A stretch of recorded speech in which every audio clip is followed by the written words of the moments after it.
right, welcome to the Incident Prevention Podcast. I'm here with Mark Taylor, who's the Senior Advisor of Corporate Services at Primary Engineering and Construction, and we'll be talking about risk tolerance and how we think about safety, which I think both of us are pretty passionate about and excited to get into this. So welcome to the podcast, Mark. Thank you for having me. It's a great pleasure to be back. I'm looking forward to this one. Yeah, I think we talked a little bit about mental health prior and some other topics, and I'm interested to dive into this. I know you've been really busy at your company as well as with your conference coming up in California there for IOTA. So I'm interested to dive into this stuff with you.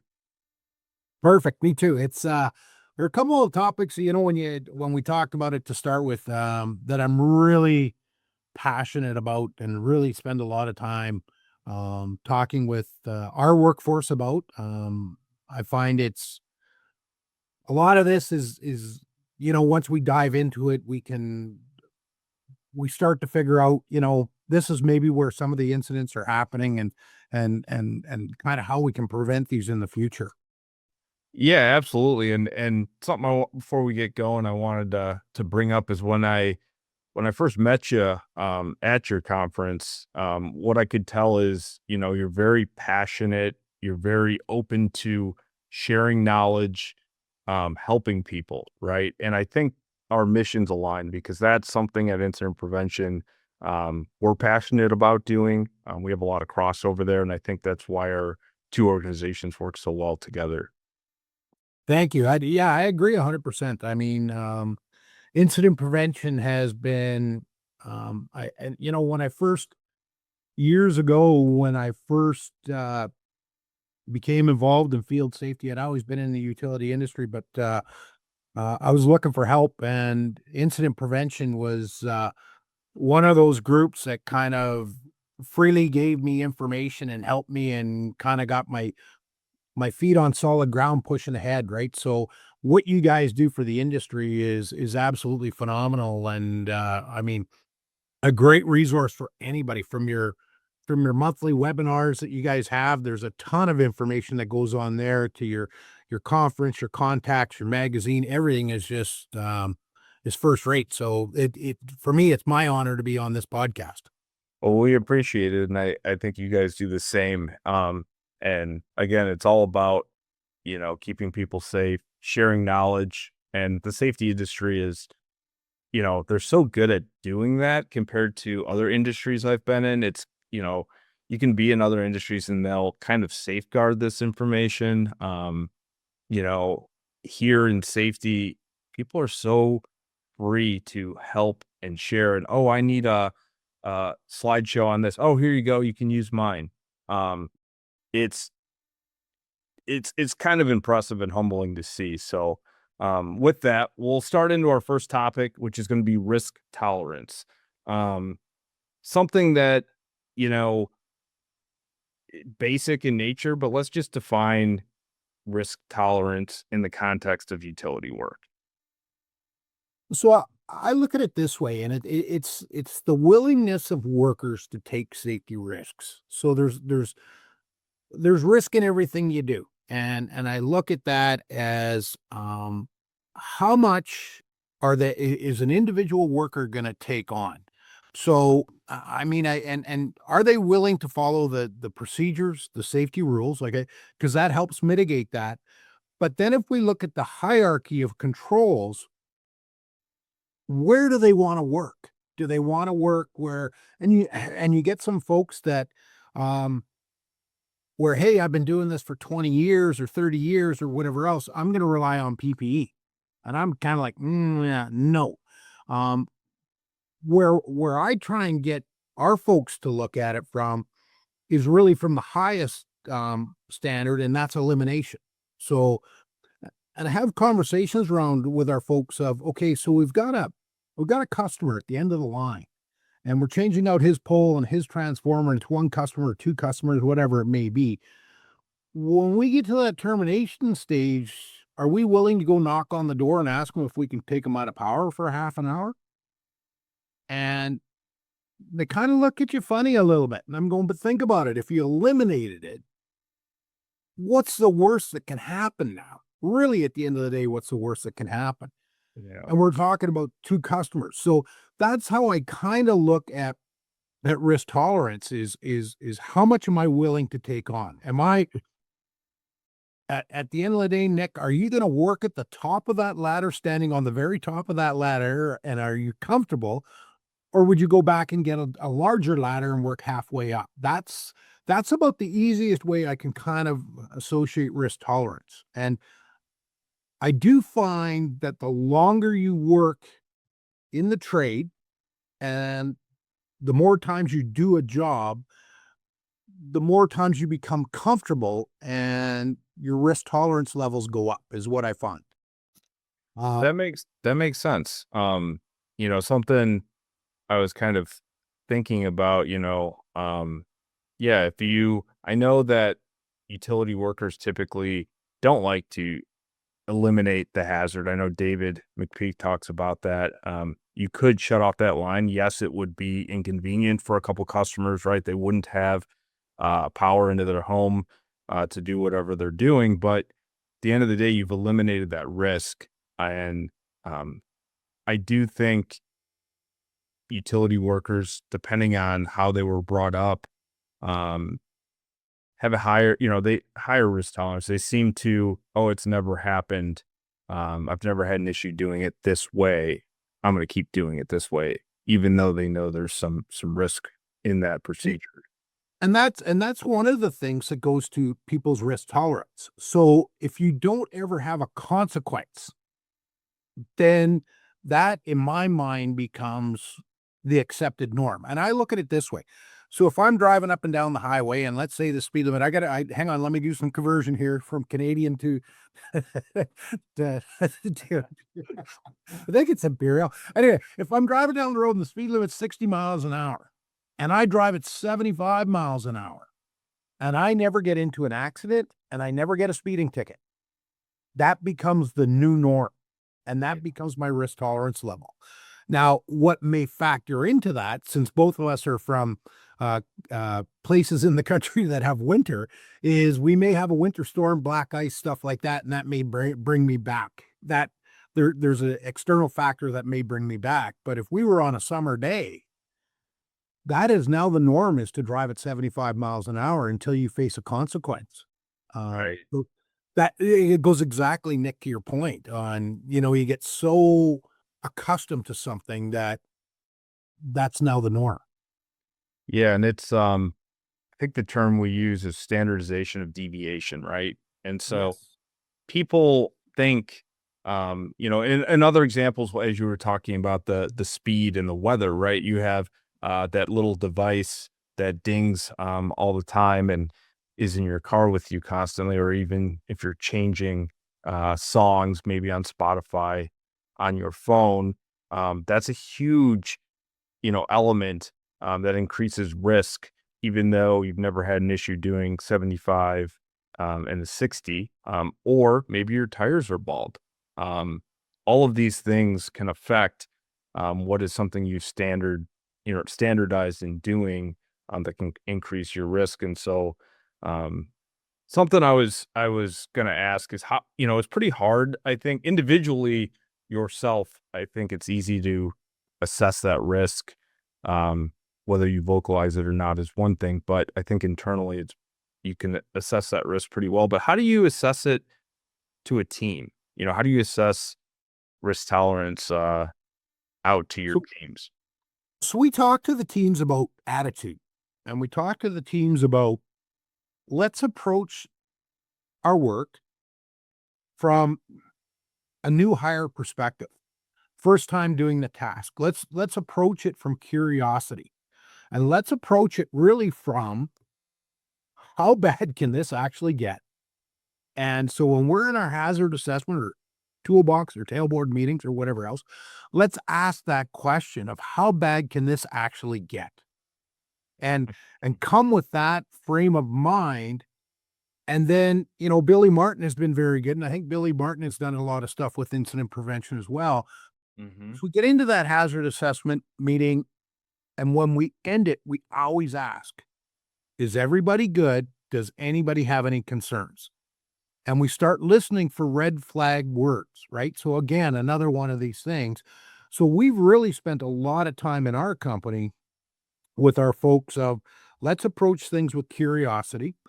Let's listen for red flag words, and let's make sure everybody is comfortable, that they Mhm. understand the role, the task, and they have no concerns. That's where we approach it from. Um, I We're not 100% there by any stretch of the imagination. Um, we've done some things around changing. So we have our company logo, but in our company logo, we've put "Stop, Think, and Act" in the middle of our company logo to kind of as a reminder on our company hard hats that, hey, this is part of risk tolerance. Do we understand and do we have situational awareness, and are we willing to stop when things go bad? So Yeah. that's kind of where when we get into our investigations that and we have incidents like everybody else, we are not perfect. Um, but we do ask, at what point did you see something going south, for lack of a better term? Where Mhm. when did you realize that? And we try and take that and bring that back to the rest of the group as a learning. Yeah, and I think, it's funny you brought up Bill's name because I was gonna mention something that he said early on when I first started, conversing with him. He he said he's seeing a trend as he goes on site, doing training with folks is the younger generation is very willing to ask, "Why am I doing that? Oh, wear these gloves. Why am I wearing them?" Like constant, like almost too many questions, but it's a positive. And they're really trying to understand why are we doing things versus the kind of the command and control relationship of just, hey, wear these gloves. Okay. And you just do it. They want to understand the why. And I think that's important along with, you have to be receptive. The attitude, I think, of the crew has got to be open. And yes, anyone has, stop work authority. I know that has been kind of a theme, but the question is, do they really have stop work authority? Can anyone speak up and say, hey, I don't feel comfortable, and here's why? And something that Bill brought up was practicing that. Have run a scenario that is not a live scenario and have one of the new hires speak up and say, hey, I don't feel comfortable with that, and here's why. And when you have that open, inclusive conversation where down to the new guy to the, lineman who's been there for 20 plus years, and everyone feels safe to be able to um, share their concerns, I think that's where you start to reduce, risk. And it's hard to get there. I mean, you talked about it, what you guys are doing, and anyone can stop it. But, you know, it- there's a lot of ingredients that have to come into the mix to really see it in action, I guess. And you're right. And I mean, we had an incident. Nobody got hurt. There was no damage, anything along that nature, but a lot of people were involved in it and really caused us to kind of take a step back and go, okay, our risk tolerance in our company right now, whoa. And then we had about 7 or 8 people involved in this. They all knew it was wrong, but they all kind of plowed ahead, right? And this is in the last few months. And again, brought the whole group back in and talked about risk tolerance. When we talked to the group that was involved in the incident, so why did nobody speak up? Like, was there a fear of speaking up? Was there a and really they had just conditioned themselves that it was gonna be okay. Mm. And they completed the task. We'll say this, they completed the task successfully, thankfully. But then looking back on it, they were like, "Oh boy." And it was kind of that whole piece of never stop to think how bad this could get if it went sideways. And that was the piece they missed, right? And that was the piece that we wanted to coach them on was this is really, really how bad this could have gotten. And really, we didn't face a consequence. And really, we needed to do as a company do some other things as well. Um, but it's hard. It is really, really hard. It's a matter of coaching these people. Like, do they see the risk? Do they understand the risk? And are they willing to accept the risk? Right. And I find a lot of people are more willing to accept the risk than they really understand what can go wrong on the back end of this. Right. Yeah. Yeah, and I think, I mean, I don't know this, this is my assumption, but it almost seems like, um, the line crews are, there's women on there, but it's mostly male dominated. They're kinda like the alpha male, um, persona, and, I think that type of group, um, almost inherently will accept higher risk.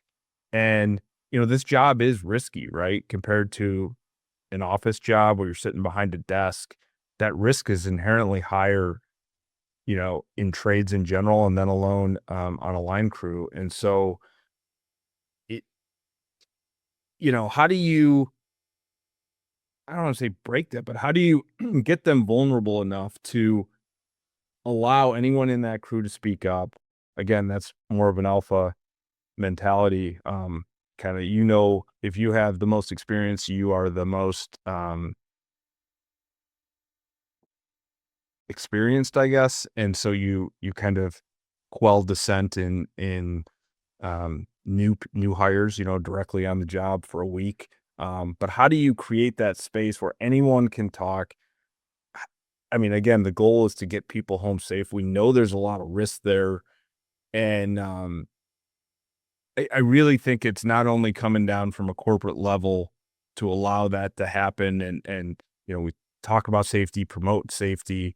Um, There has to be buy-in, and I said this in a podcast with Bill, um, but you have to have buy-in both from the workers, and the C-suite, and then you have to practice it. And so new folks coming in, um, inherently are asking more questions, and I think that's a positive thing. How do we do that for the people who are, they're in the mid of their career, and also the folks that have been there for most of their life? We wanna create that space where people can speak up and, I think a lot of that, is a couple of, and I really believe this. I really believe, as managers, supervisors, whatever we may be, and it's just not the safety people, it's line management and everything else. If Mhm. you get out and you talk to your field crews, and you get out there quite a bit, and you build a relationship with your field crews, all of a sudden, I think that changes the game. That absolutely Yeah. changes the game where people all of a sudden have that comfortability to say, "Hey, what about this?" And I look at it this way, and I had an experience years ago, um, with some of our guys, and I went out to see a field demonstration, and I didn't have safety glasses, and I was running late, and I got like, hang on, I'll give you about 400 excuses, right? I'll give you about 400 because that's where about you get. And I got out there, and one of the young guys, and I'll bet you this young guy hadn't been with the company maybe a month, and he turned around and he noticed I didn't have safety glasses on, and I didn't have them with me, and he turned around and he says, "Hey, you don't have safety glasses. Can I get you a pair?" And in that moment, everybody that was out there, and that was probably 45 workers, are watching you and watching your reaction. And I turned around and I said, "Thank you very much." I said, "I can't seem to find mine, and I would appreciate it if you could." And that is one of the things. And it's as simple as walking across the training yard or walking across your yard. If there's a PPE rule in place and I'm a director and I'm walking across there without PPE on, eh, people are watching. And that carries a ton of stroke with everybody, Y so I think when you go out and you talk to your field workers and you spend that time with them, and you fully try and understand where they're coming from and what they're facing in a day, you build that relationship so strong that they feel they can now speak up. Yeah, I totally agree with you, and I think relationship building is the answer, both from, mid and upper management, down to the workers, but the workers themselves from the, seasoned vets to the newbie. I think that's important. So it kind of, and that's what I was going to ask, but I think we answered it there was, how do we align them with company policies? And I think it's all relationship building, like most things in life. And um, it kind of even describes as we move into how we think about safety. This next section here of the podcast is how you describe your own philosophy around safety. And what I heard was, I'm human, I make mistakes, but I'm trying to put my best foot forward. I'm here to help and support. And, that new worker that said, "Hey, I noticed you don't have safety glasses." I mean, that spoke volumes to the group without, I mean, it's the simplest thing, right? But it spoke volumes to the group and people see that, and it builds rapport amongst the team. So, um, if you want to That expand that on your philosophy around safety, go for it. But I think you kind of aligned it there. Yeah, and really my philosophy around safety, and I think I did answer it there, is I want to coach. I really want to coach. I want to go onto a job site. I want to coach. I get Nick 100 times. I'll go out onto a job site and maybe a minor thing has been missed, and could be as simple as a barricade or something along that nature, where the crew is focused in on their task. They're doing a fantastic job. I come with this eyes wide open type thing and kind of adjust a few things. And I've had people come up to me and say, "Am I in trouble for that?" And I'm going, "No, no, no, no, no, no." I said, if I can maybe give you some advice, is every 10 or 15 minutes, kind of take a break, pull away, take a look around that job site and just see, have we created more hazards? Did we maybe miss a hazard that the public could walk into? Did we kind of take it from a whole different perspective again, and then go back in and do your job again? Um, but yeah, if I if I was asked to go out and be the cop, I'm not your guy. Don't even don't even think of offering me a job because I'm not your guy. I really, these guys and gals got so much on the go every day with their families, with everything going on in the world and the work they have to do and the environment they have to do it. They need somebody out there to help them. Really is what they need, is they need people out there to help them. So that's my philosophy. Very well said. You know, you gave an example that we just talked about with the safety glasses, that I thought was powerful. Do you have any other examples? I hate to put you on the spot, but um, of a time where uh, change in mindset improved safety outcomes? Because I think, people learn through storytelling pretty often. Um, Geez, that's a tough one. I kind of got to think about that one a little bit, right? It is a tough one, and we can come back to it. I know. Well, let's come back to that one. Let me kind of dwell on that one a little bit. Sounds good. How do we, I think a lot of times what I hear is we're compliant, we've um met that, but how do we move it from like, hey, look, corporate's telling us to wear safety glasses or do this procedure. How do we go from compliance driven to value driven? So where it's actually part of you as a worker and then as a bigger picture as a team as a value. I love that. So, and we're working through that. We are really working through that. So, really, you got to care about your workers. You got to actually really care about your workers, and they got to see that you care about your workers. Um, where I'm at with primary engineering and construction, they have built this family type atmosphere. Now, granted, we got about maybe 150, 175 construction workers, Mhm. but they have built this atmosphere, and really, they want people that come into the company, myself included, um, to have that. with them, that you really care about the workers and that you're there to support them. Um, and we do that. We have quite a few company events where everybody's involved in. We've built a very huge, strong mental health program where we talk to them about mental health quite a bit. Um, Strong EFAP program for them and their families where we really kind of go out and promote that. Um, we've gone as far as make the resources, all resources that they need, absolutely available to them, and then we give them the time to do things that they need to do, right? So, you need time to figure out that loan at the bank, we're gonna give you that time to figure that out. I feel the more you invest in your workers and in their time and in their personal lives, the more you get back. And once you start doing that, the wearing of the safety glasses becomes easy. But then Yep. don't make it prescriptive. So we we go I was out on some of our crews there and and my son works for the company as well, right? And he's a power lineman. And they're wearing these funky safety glasses and I'm kind of looking at these things and I'm going, I'm not so sure about these safety glasses, right? And so I went over and I figured, you know what? I'm going to ask. I mean, it's killing me. I can't figure out the name of these glasses and everything else. Anyway, they're from Australia. And apparently these young guys wear them. I'm not a real fan of them. Let's put it that way. The way they look, right? But these young guys, hey, they all think they look cool with them. So I went over and I asked, and one of the guys says, "Hey, yeah, these are the name of the safety glasses. I can't remember the name, but he says they're ANSI certified. They're this, they're that, and everything else." And I go, "Hey, that meets all the standards. Cool." And they're buying these out of their own pocket, Wow. and they're 100 and some odd dollars. These safety glasses, and they're paying for them out of their own pocket.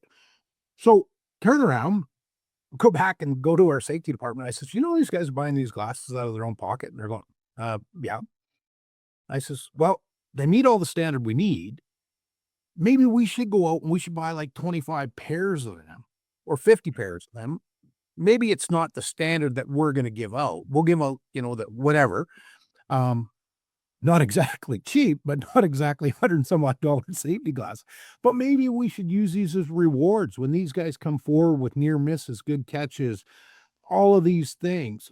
Like, let's start rewarding our guys with this type of stuff that they want to wear.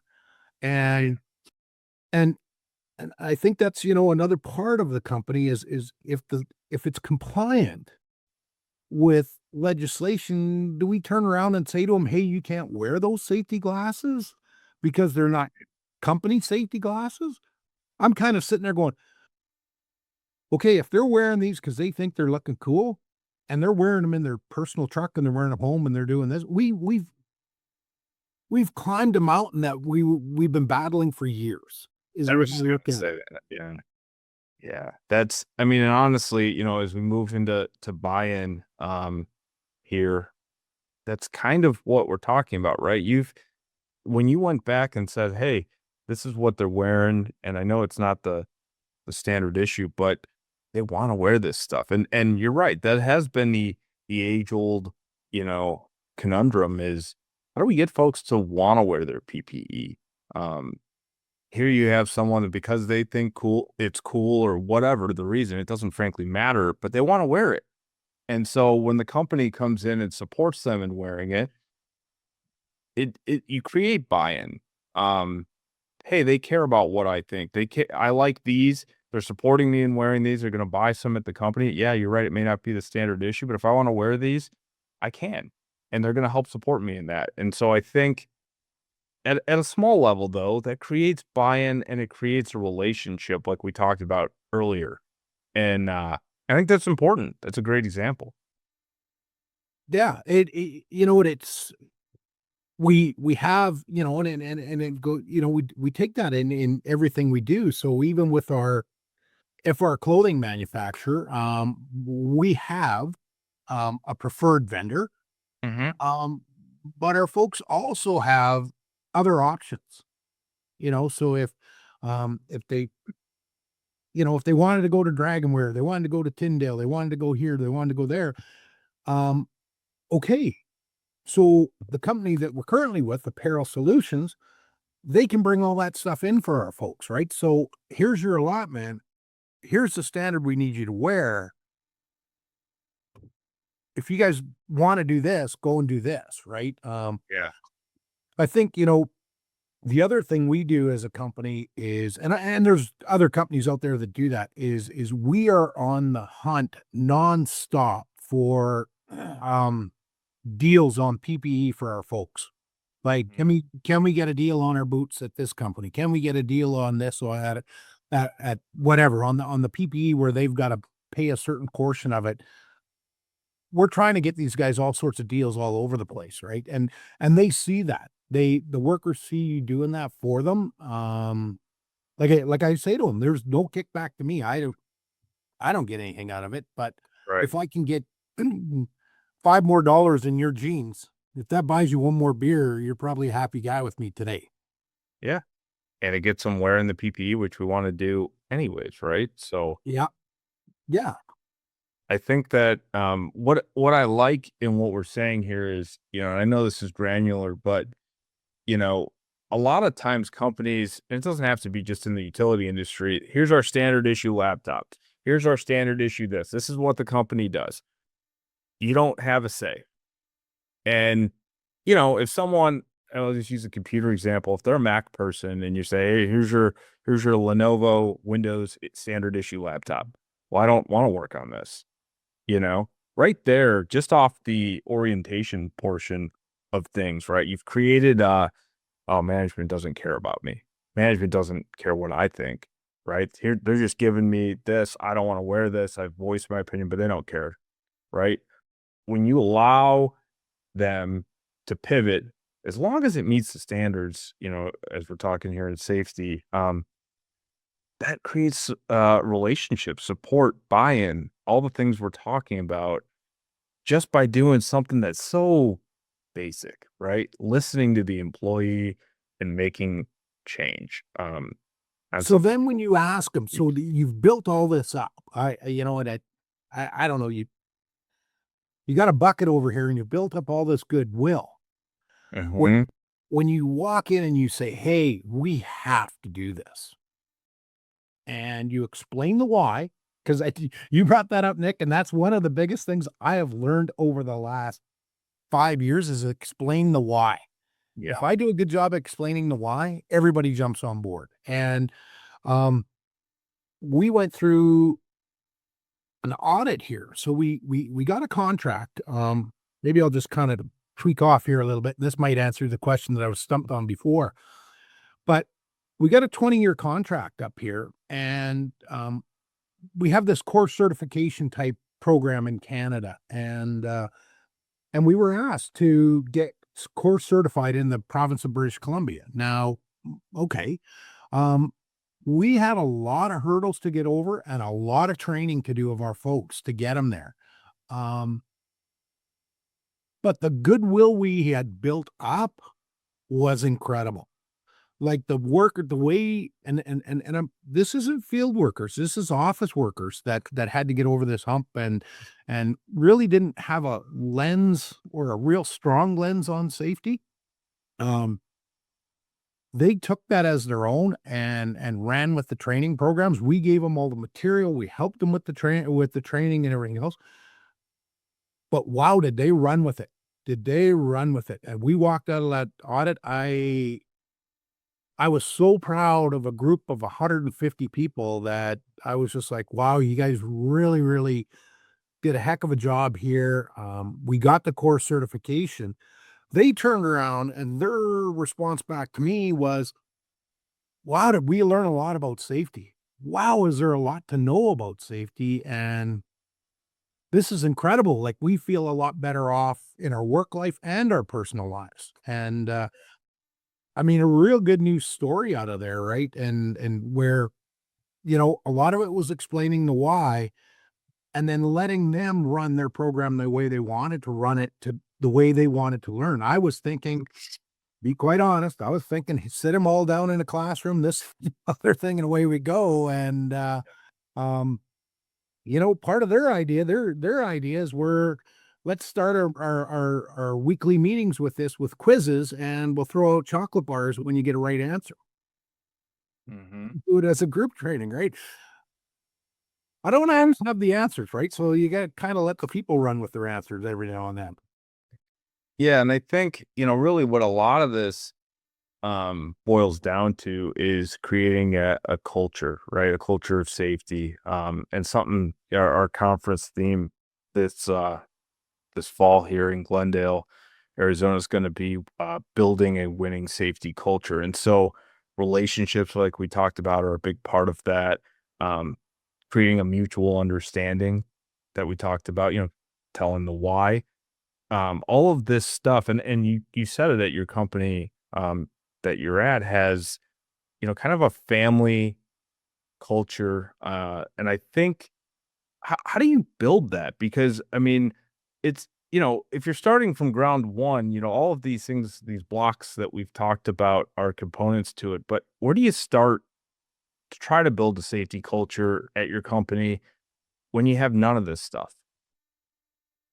I think that's probably there's probably some listeners that are thinking like, "Hey, it seems like a daunting task. How do I, our company's so far from that. It Where do I start?" really, I'll give it to you again. I believe it's about caring about your employees. When you actually really care about them and you actually, and I can say this, and you give a shit about your employees and you can prove that day over day over day. It takes time to build that up. It takes that time to build that trust up with Yeah. the workers, especially if they've come from a company where um, they don't believe in that. They believe in compliance, right? So you've got to start somewhere. And I believe you start from caring for your employees. You start to figure out what is important to your employees and start to get that for them. Really start to get that for them.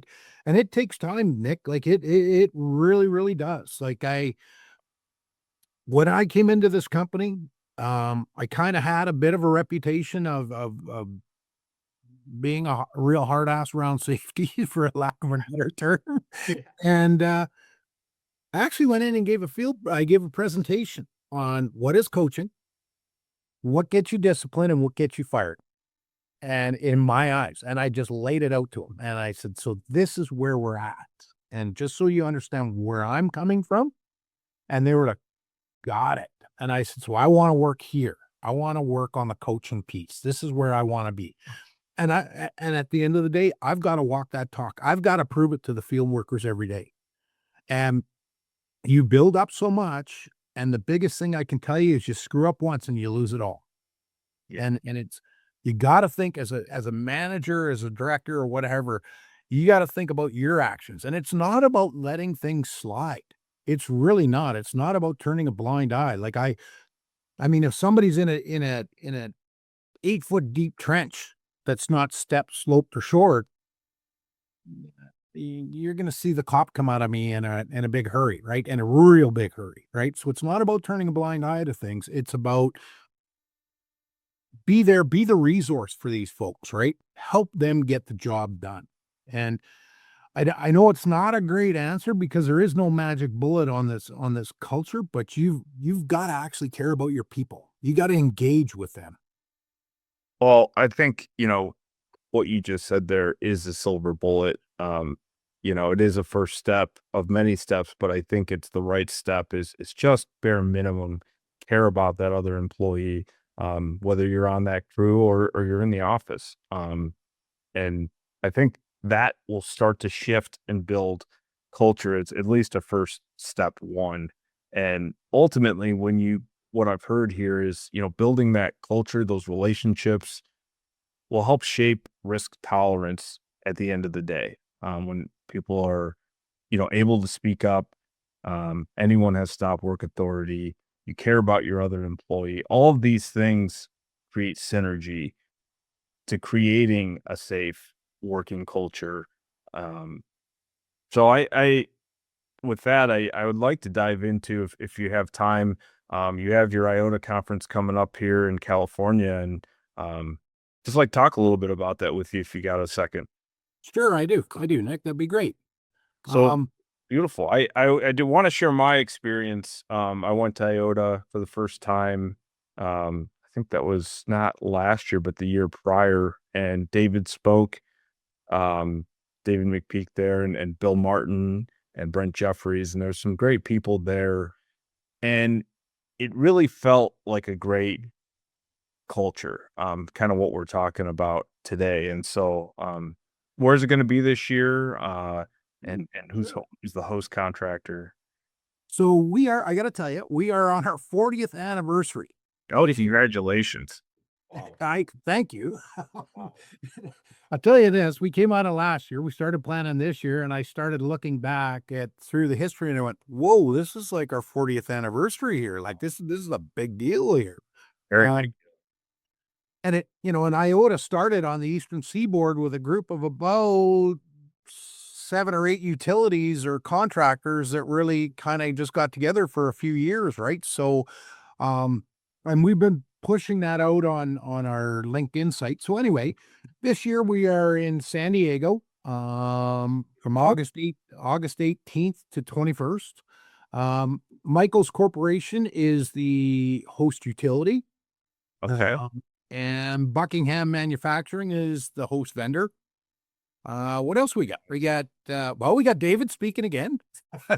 Yes, speaking. Okay, I was going to ask that. You should know that. Yeah, yeah. Well, actually, you nailed it. You nailed about three of them. David speaking again. We've got Billy Martin coming out again. Brent Jeffries is going to talk about the energy wheel reinvented. I'm kind of pumped to see all of these guys. We got David Lazinski as our keynote speaker. From Duvall, right? I believe. Duvall, yes, from Duvall. So he's coming out. We've got grounding presentations. Grounding is always we have a lot of grounding presentations, but it is a big topic with all of our members.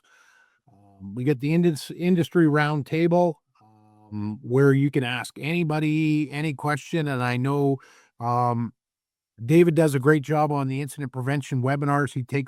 He's on our mailing list, and he asks the questions there. So, but this one, you can actually ask the manufacturers of, like, if you wanted to ask Buckingham questions in front of the group, you're allowed to do that. Oh, nice. We have accident review and lessons learned. So that's a closed session. And in that session, what we do there is we talk about accidents and incidents and the lessons that we've learned from there, and try and get that out.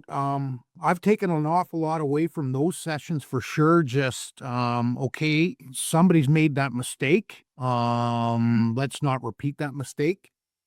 But yeah, we're the agenda's jam packed again. Cool thing is we sold out all of our vendor booths about a month and a half ago. So Scotty Bond, who is our vendor person, called me and let me know. He says, "Yeah, we got no more room for any vendors." He said, "So we got 40 vendors coming." So thanks for vendors again, and it's yeah, I'm excited. I'm pumped. This is going to be the last one that I'm sitting in the chair seat, so I'll become the past chair. Changing of the guard. Changing of the guard. We've got Rich Parody coming in, and Steve Cobb and Mark Geddes. So Patrick O'Brien and myself are stepping down. We've had a long tenure, but um, I'm happy and I'm sad. I'll still be involved. But yeah, it'll be a little bit bittersweet, but yeah, I'm excited. I always get excited for this conference. I always do. You get to see a lot of people you haven't seen in a year, and the information you come back with is just absolutely incredible. Yeah, that's, honestly, the knowledge and insights, like I said at the beginning of this podcast, the sharing of the community is what inspires me.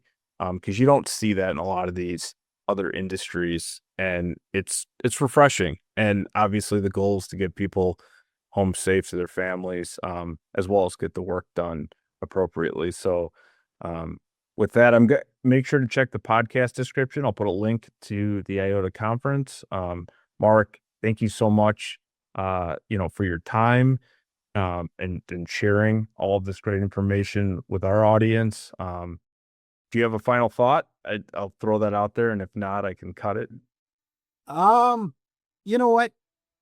really, really, at the end of the day, be your brother and sister's keeper. Watch one another's back, step in, say something if something's not right. Yeah, I would agree with that, and I guess my final thought would be, if you're looking and asking yourself, how do I start this? And there's a lot of great information here.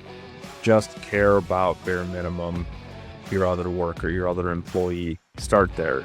And Mark had brought that up, and I think that's pretty valuable. So with that, thank you so much for spending time with us, and look for another podcast coming soon. Thank you very much. It was my pleasure. Yeah.